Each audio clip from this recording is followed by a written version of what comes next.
আসসালামু আলাইকুম everyone, welcome back to আমার আরও একটি নতুন ব্লগ দেখার জন্য মাহিরাস মামা ইউটিউব চ্যানেল এবং ফেসবুক পেজ থেকে। তো এখানে হচ্ছে সকাল সকাল উঠেই নাস্তা তৈরি করে ফেলতেছি। মোটামুটি আমরা আমাদের বাসায় এখন সেটেল আপ হয়ে গেছি। তো আজকে হচ্ছে পাউরুটি খাবো ডিম ভাজি দিয়ে। তো এই জন্য মাহিরার বাবার জন্য ডিম ভাজি করে নিচ্ছি, আর আমিও খেয়ে ফেলবো। আর হচ্ছে সাথে খাবো রং চা। তো এই তো রং চা জাল করলাম, তারপরে হচ্ছে যে 1 কাপ চা নিজে তৈরি করে খেলাম মাহিরার বাবাকে বিদায় করে।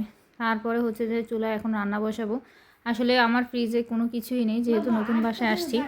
ফ্রিজে আমি অত কিছু কিনি নাই, তো এই জন্য হচ্ছে ফ্রিজে কিছু নেই। এদিক দিয়ে হচ্ছে যে এটা প্রথমে সেট আপ করতে পারিনি, তারপর সেট আপ করে পেঁয়াজ কুচি করার জন্য আবার খুলে আবার দিলাম, তারপর দেখলাম যে এবার হচ্ছে। তো যাই হোক, অনেকক্ষণ ঘোটাঘুটি করার পর আসলে নতুন জিনিস আমি আসলে বুঝতে পারিনি কীভাবে দিব। তারপরে হচ্ছে যে ফাইনালি হয়েই গেল। এই পড়ে যায় ধরে যায়। তবে একটা জিনিস কি, এটা আসার পরে আমার পেঁয়াজ কাটার ঝামেলাটা কমে গেছে। আমি হচ্ছে যে এমনিতেই পেঁয়াজ কেটে, তো অনেক গুতাগুতি করার পরে এই যে আমার পেঁয়াজ কুচি হয়ে গেছে। খুব ভালোভাবে কুচি করছি আমি। আর হচ্ছে যে এখন হচ্ছে রান্না বসাই দিব। তো এই তো গরুর মাংসের জন্য পাতিলা নিয়ে নিয়েছি। এগুলো হচ্ছে ইলেকট্রিক চুলায় যে চলে এই পাতিলগুলা। তো একটুখানি কোরবানি গরু গোশত ছিল এবারে, কে যেন ভাইকে গিফট করছিল। আর হচ্ছে যে আমার ঘরের কেনা মাংস ছিল, দুইটা একসাথে মিক্স করে প্রায় 2.5 কেজির মতো মাংস এটাতে রান্না করা যায়। তো রান্না করলাম আর কি। তো এখানে মাখা তেলে বসিয়ে দিব, তার কারণ হচ্ছে যে মাখা তেলে বসালে তাড়াতাড়ি হবে। আর হচ্ছে যে কষিয়ে মানে রান্না করলে একদম ঘরে ছড়াবে গন্ধটা। তো এই জন্য আমি হচ্ছে যে আসলে ঘরে দিব না। নতুন বাসা আর কুশিনার রান্নাঘরটা হচ্ছে যে একদম ওপেন, এই জন্য আর কি। তো আপনারা যে যেখান থেকে আমাদের ভিডিওগুলো দেখছেন সবাইকে অনেক ধন্যবাদ। আর আমার নতুন ফলোয়ার্স যারা আছেন তাদেরকেও অসংখ্য ধন্যবাদ। ভিডিওটা দেখে অবশ্যই লাইক দেওয়ার একটা অনুরোধ রইল।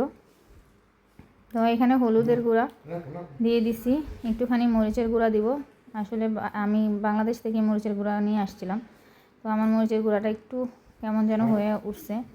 তা আসলে শুকানো হয়নি, তো মেবি এই জন্য ভালোভাবে, কারণ সময় ছিল না আর আম্মা অনেক অসুস্থ ছিল আসার টাইমটায়। তো তারপরে জিরার গুঁড়ো দিয়ে দিলাম। ধনিয়ার গুঁড়োর আসলে পাইনি আমি, কোথায় কি রাখছি এখনও ভালোভাবে তো ওইরকম হয়নি। তো এই আর কি। তো কারেন্টের চুলা এই হচ্ছে যে আমার নতুন রান্নাবান্না। আমি আর কখনই এর আগে কারেন্টের চুলা ব্যবহার করিনি, কিন্তু প্রথম রান্না করে একটু একটু ভয় লাগছিল, বাট তারপরে হচ্ছে যে ঠিক হয়ে গেছে। আর চুলাটা অনেক বড়, যেটা সত্যি কথা 4 চুলা, মোটামুটি সহজে সব কিছু রান্না করতে পারি আর কি। 2 চুলাতে দিলে মোটামুটি ভালো পাওয়ারে রান্না করা যায়। তো কারেন্টের চুলার রান্নাটা মানে একটু সময় লাগে, বাট যখন পাতিলাটা একটু গরম হয়ে যায়, চুলাটা একটু গরম হয়ে যায়, তখন আবার অত সময় লাগে না। তো আমি একটু ঘুরিয়ে ফিরিয়ে রান্না করি চুলাগুলোতে, তার কারণ হচ্ছে যাতে মানে নষ্ট টষ্ট না হয়ে যায়। আর আমি এখানে ভয়েস দিচ্ছি, আমার মেয়ের বাবা পড়াশোনা করতেছে। তো গতকালকে লাউ শাক কিনে আনতে বলছিলাম, তো লাউ শাক কিনে নিয়ে আসছিল। তো একটু হয়ে গেছে, আসলে ফ্রিজে রেখেছিলাম, তো গতকাল সময় হয়নি যে আমি লাউ শাক রান্না করব। তো আজকে যেহেতু গরুর মাংস রান্না করতেছি, পাশাপাশি সাইড ডিশ হিসেবে হচ্ছে যে লাউ শাক ভাজি করব। সিম আনতে বলেছিলাম ভাইকে, ভাই সিম আনছে। আল্লাহ কি সিম, এখানে 5 ইউরোর সিম, যেটা সত্যি কথা আমি একদম ধরে ফেলে দিছি কিছু কিছু বেছে নিয়ে, আমার একটুও ভালো লাগেনি। তো এখানে হচ্ছে যে হয়ে গেছে, মাংসটা হয়ে গেছে প্রায়। তো আমি হচ্ছে যে অন্য একটা চুলায় দিছি, আর এই মাত্র মাহিরা ঘুম থেকে উঠলো, ওর জন্য আবার নাস্তা তৈরি করতেছি। তারপরে হচ্ছে যে এই যে আমি এখানে ভাত বসাই দিছি, আমাদের লাউ শাকও রান্না হয়ে গেছে। আর অনেক দিন পরে লাউ শাক রান্না করার পরে অনেক মজা লাগছে। এখানে একটু ডালও রান্না করছি আমি। তারপরে এই তো এভাবেই আমাদের রান্নাবান্নার কাজ শেষ হলো। তারপরে মাহিরা ঘুম থেকে উঠলো, ওকে এখন নাস্তা করাবো। তারপরে হচ্ছে যে নিজে ফ্রেশ হবো। আর নিজের রুমের অবস্থা বেশি একটা ভালো না। আর এইখানে মাহিরার বাবা মাহিরার খেলাধুলা পুতুল পাতুল সেটিং দিতেছে।